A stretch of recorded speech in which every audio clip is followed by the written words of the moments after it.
Hello everyone, today I will show you how we can use LUTs in DaVinci Resolve. If you find this useful, then please leave a like and subscribe.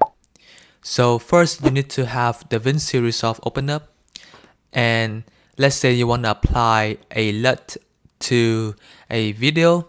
What you want to do is you want to go to the color grade tab, click on this tab, and then you want to go to LUTs. So DaVinci Resolve, they usually have or like built-in LUTs that we can try out.